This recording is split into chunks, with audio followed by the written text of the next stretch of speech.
Actors, we've all got issues, so let's talk about them. I'm Juan Ayala, and welcome to Actors with Issues.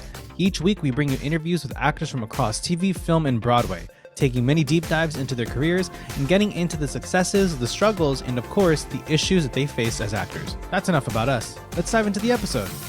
Today's guest is a Hollywood veteran who has been performing since she was just 2 years old. Among her many roles, you may know her as Lana Lang in Superman 2, Beverly Marsh in the It miniseries, Martha Kent in Smallville, and Mayor Hope McCrea in Netflix's Virgin River. It's Annette O'Toole. Annette, it is an honor to be chatting with you. Thank you so much for being here. Thank you, Juan. It's my pleasure. It's actually Superman 3 I'm in. I can't take credit for 2. Not that I'd want to. So before we dive in, we always start with a quick rapid fire round of questions. It's a game we call Getting to Know You. So we always start with an easy one. Coffee or tea? Tea. Film or Definitely. Television? You know, these days, television. It used to be film. I have to say, half and half. Drama or comedy? Comedy. Hero or villain? Hero. Stage acting or screen acting? Stage acting. What's a movie that never fails to make you laugh? Waiting for Guffman. And a movie that never fails to make you cry? The Magnificent Seven. Good choice. Thanks. What actor has had the biggest influence on you? Natalie Wood. What is the last show that you binge watched? Gentleman Jack, which I adore, and I'm so angry about HBO canceling it. I think it's bullshit. It's such a great show. I tell you, in every single way, I just in huge admiration. I love Sally Wainwright anyway and her work, and I just think this show is off the charts and how good it is. And I can't believe it that they'd be so stupid. I mean, it's just such an important show besides being so good. Yeah. You know. So anyway, yeah. And lastly, describe your most memorable audition in 3 words. And memorable can be good or bad, so that I leave up to you. Well, memorable for an audition is always bad. Disastrous musical daldry. Oh gosh. So let's get into Virgin River. So like pretty much every other project, Virgin River was heavily impacted by the pandemic. And last season, because of that, we only got to see your character through video calls and through things like that. So what was it like finally getting to be back on set for season 4? It was fantastic. It's the longest I had gone, I think, well, maybe not the longest, but the longest in recent memory that I'd gone without working. And it was, you know, the pandemic time was kind of wonderful too for me. It was the longest consecutive time I'd ever spent with my husband, and it was wonderful. We really figured out that we like each other even more than we thought. But getting back was just great. I love you know, in your prior questions you asked about stage versus film acting, and I love stage acting more, but film acting is what I grew up doing from a very early age, and it's what I'm most comfortable with. The schedule, the routine of it, everything about it is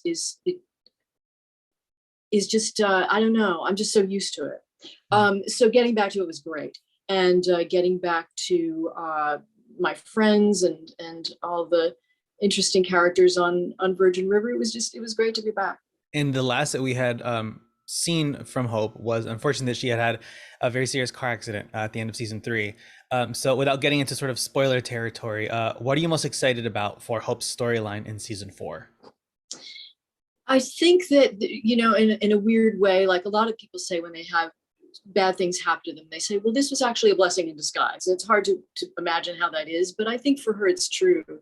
It forces her to sit down and be quiet and figure out herself a little bit more and how she's going to deal with things. I mean, she has no choice but to you know, have a real convalescence. So she, I think it's going to help her in her life. I think it's going to calm her down and make her really look at things. I mean, she's like a dervish. She's just been going, you know, 90 miles an hour throughout her life. And pretty much it's worked for her, I guess, but it's, you know, people and relationships are left by the wayside. And I think it's going to be a positive thing for her. I hope it is. You know, it's interesting, having seen a few of the season 4 episodes in advance, and I will avoid spoilers as best I can, but sort of with that journey that she has in season 4, I feel that a lot of people are going to find it very relatable, given what we've all experienced last couple of years, being forced to stay home and check in with ourselves because we couldn't leave to go to work, we couldn't leave to go see people, so we sort of had to have that moment of like, just stay put and take care of yourself. And I feel like in the last couple of years that we've been doing the podcast, it's this pretty much a COVID podcast. Almost every episode has been over Zoom. And a lot of actors have actually talked about that, how they had to, they finally had time to like check in with themselves and sort of avoid that hustle culture that actors are so used to. Exactly. And we were all in the same boat.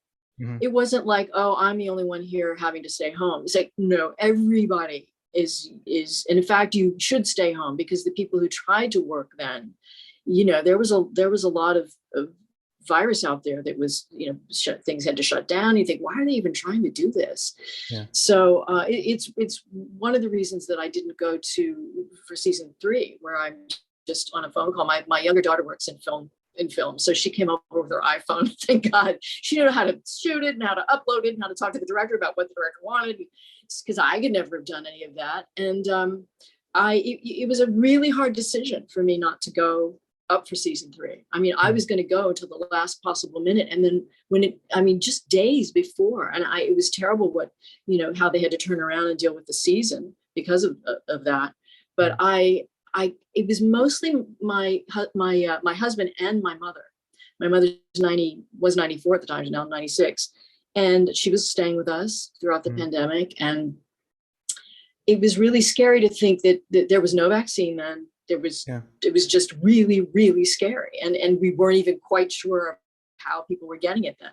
So I thought, if I get on a plane and go to Canada and I'm doing this show, and then somebody on the show gets sick or I get sick, and then that adds another, I could be up there for a year. I don't know how this is going to go. And I just couldn't be away from my family that long. It was just paralyzingly hard for me to do it. And I realized, well, I guess I can't do it. So I didn't. I called them and I thought, oh my God, they're going to fire me. It's going to be terrible. They're going to sue me. And they were so understanding about it. I think because everybody had those feelings. And like all the people who work in the administration, they didn't have to put their lives on the line. They could do their Zoom calls from the office. So I think they realized the actors were in a uniquely difficult position, not being able to work with masks, even having to fly at a time when, you know, it was just really difficult. Sorry, I'm going on and on about something you may not have even asked me, but but it also relates to season 4, getting back to it was such a joy. Vaccinated, you know, we have great COVID teams who keep us really safe. We're tested at least 3 times a week, masks on till the very last possible minute. There's one person on the set whose only job is to have individual plastic bags, Ziploc bags, that we ourselves take our masks off, put our mask in that bag with our name on it. It's zipped up. I mean, and I'm knocking wood, we are one of the only shows, I think, that has not had a COVID outbreak or had a delay because they're that strict about it. Wow. And I don't know how it works. I think it's show to show about how that's done. But our show, maybe because it's a very physical show. I mean, there are people kissing, and that it's a romantic show. You can't just stop that. So we have to make sure people are healthy and that it's safe to do that. Yeah, it's really amazing to see how vigilant and diligent that folks have gotten on sets, and how safe they've been and how cautious they've been. It's really wonderful to see, because, you know, Lord knows people could just be ignoring rules left and right, but they're really trying to keep everyone safe. That's wonderful to hear. Well, they have to, because otherwise we have no product, and there's not anything for people who are stuck at home.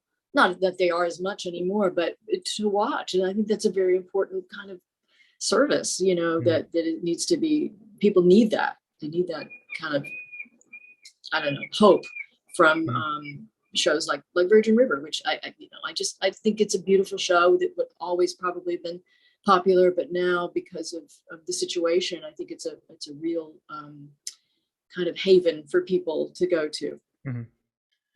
So I'd like to go into sort of the earlier days of your career, and I'm curious if there's anything that you've learned over the years that you wish you'd learned earlier on. I'm amazed when I watch, especially young actresses now, and the confidence that they seem to have just in themselves. I never I had confidence in my ability, but I didn't have confidence in my way of dealing with people. Mhm. And kind of all, it's funny, things that have served me as an actor, like I feel like there's so many ways to play a part, and I really love for a director to tell me his or her vision, and to really try to um, to bring out what's in the script or the play, you know, to honor that, because I think that's sacred, you know, what the writer has put down. Um, but I've lost my train of thought about where I was going with this. Sorry, but yeah, I've totally gone blank. This is age hitting me. So you're So, talking about oh, confidence. yes. Yeah. Um, I really wish that I had more confidence in my own ideas about things then, and not waited so much for people to tell me how they wanted me, how they saw the character. Right. Mhm. You know, I would always come in with an idea, but it was always kind of like, this is what I think they want, rather than this is what I would like to present to them and do and show to Mhm. them. So when I hear, you know, young women, men too, but young women especially, because I just admire what they have to do so much.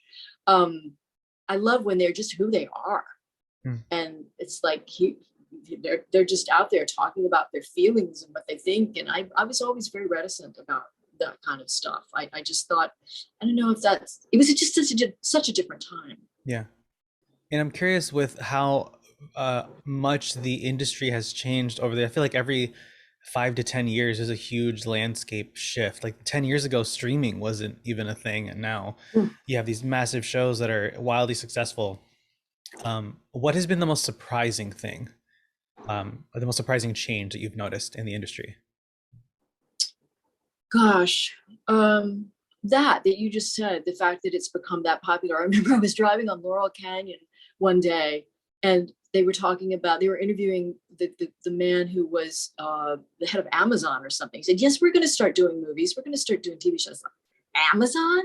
How is that possible? How would that even work? They don't have a studio. They're not a movie. I was like thinking of all this stuff. So now everybody, you know, Apple, all these different things. The thing that's wonderful is how much work it is for actors, Yeah. you know, for so many actors, and people who normally wouldn't, you know, would only be slotted into a certain kind of network thing.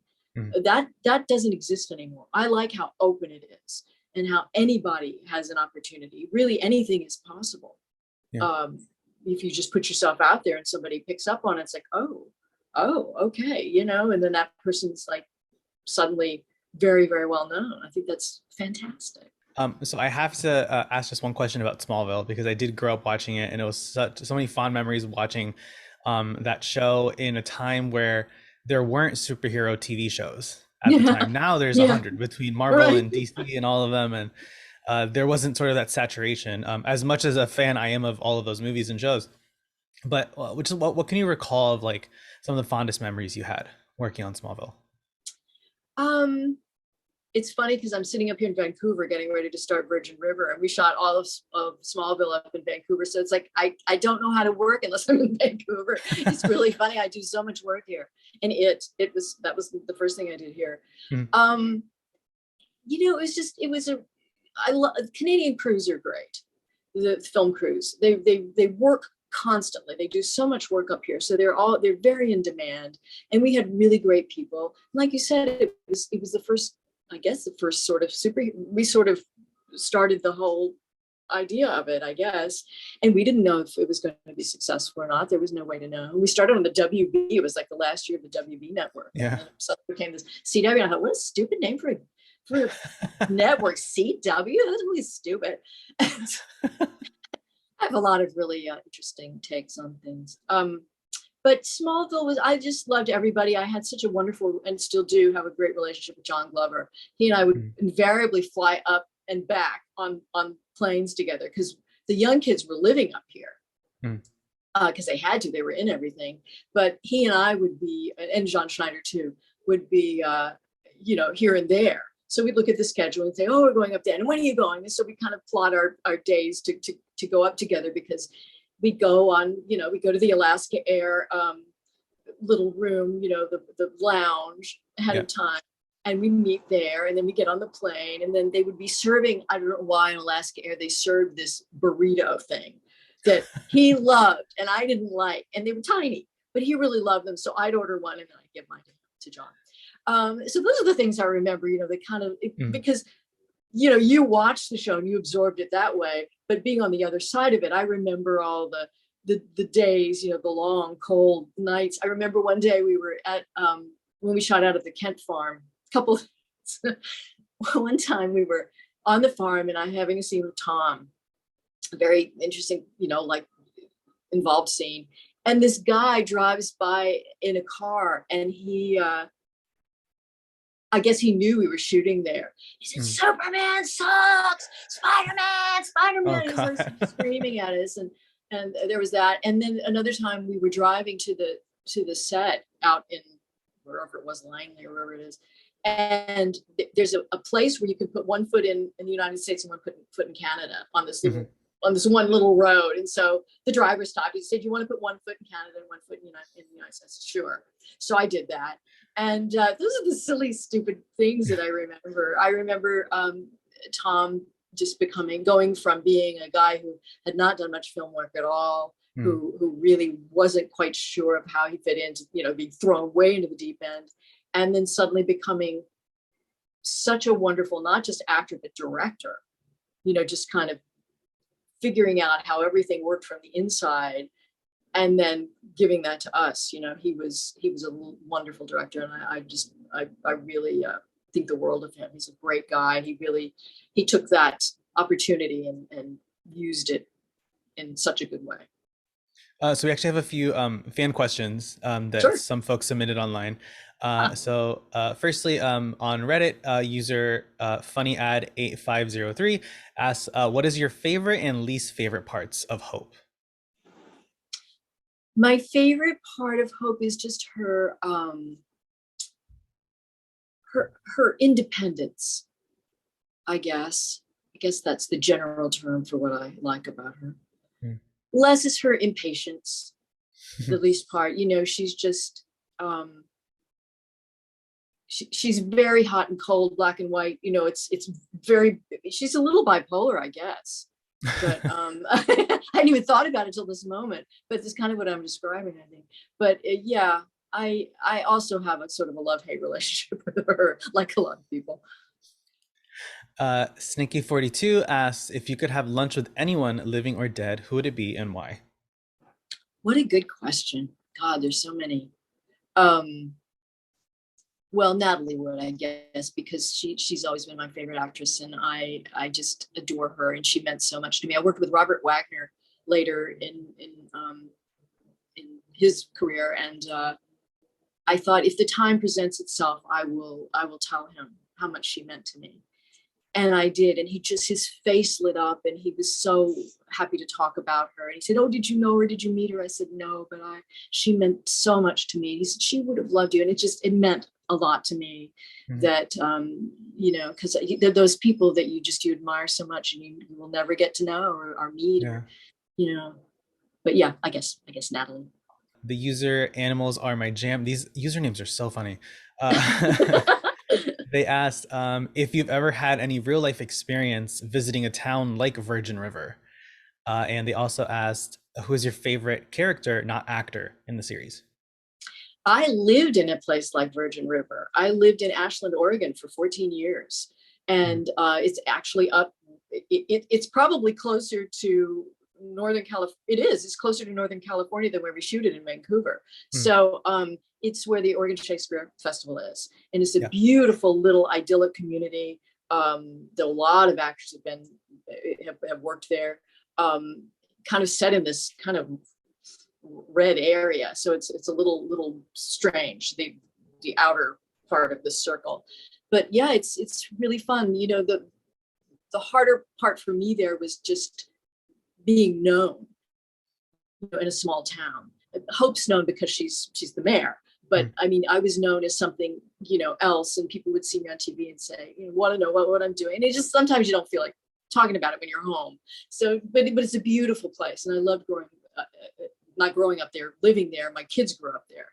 And it was kind of fun to have that kind of Father Knows Best, a series you guys may not even know, a very old 50s series that I grew up on, about the idyllic family, walking the kids to school, which I did. The public schools right down the street, and having a very close group of friends, and having potlucks and stuff that I never had growing up in LA mostly. So that it was really fun. I totally can relate to that on Virgin River. And on Virgin River, I love many characters. I really love Muriel. I think she's great. So before we go, we just wrap up with another quick rapid fire game called Now That We Know You, since we've gotten a chat for some time. Okay. So fill in the blank. If I weren't working in the arts, I'd be a librarian. What role have you had the most fun playing? The part in Cross My Heart, Kathy, opposite Martin Short. What's the best advice you've ever gotten? If you can't see the camera can't see you. And what's the worst advice you've ever gotten? You'll never do anything. You're a piece of fluff. Which wasn't advice. It was a comment, but I took it as bad advice. Yeah. I feel like there's the amount of bad advice we get outnumbers by far the good advice. We get so much misinformation. Yeah, don't take it. Close your ears to that. Just don't even go, don't even listen. Yeah. And it's a hard thing to do because we want so much, we want to do well and be good, and just be who you are, be who you are and have confidence in that, and just keep reading plays, reading books. I just finished reading The Brothers Karamazov, which I listened to it on Audible. It's a fantastic book for actors. It's all about the interior life of all these characters you meet, and you just never know where they're going to go. I thought, man, this is a great acting book. It was, I think, Freud's favorite book, just because of all how intense and how deeply Dostoevsky goes into each character's life and why they do what they do. It's wonderful. And see films. If you don't have Turner Classic Movies, get Turner Classic Movies and just keep watching old movies. And why are you drawn to certain people? What is it about them? And try to be a little more able to do those things, those kind of technical things that you think aren't important. They can be important. That's why a lot of British and Australian and actors like that get our parts. They come over here because they're trained in that. They can use their voices in different ways. They can be different people from different times. I just think, you have to have a lot of paints in your paint box, Yeah. That's my final advice. And lastly, in 10 words or less, what advice would you give to a young actor? Gosh, I said it just then in a lot of words. So just you take that, shrink it down, and just use that. Get your training, watch movies, read plays. Yes, that's right. Yeah, exactly.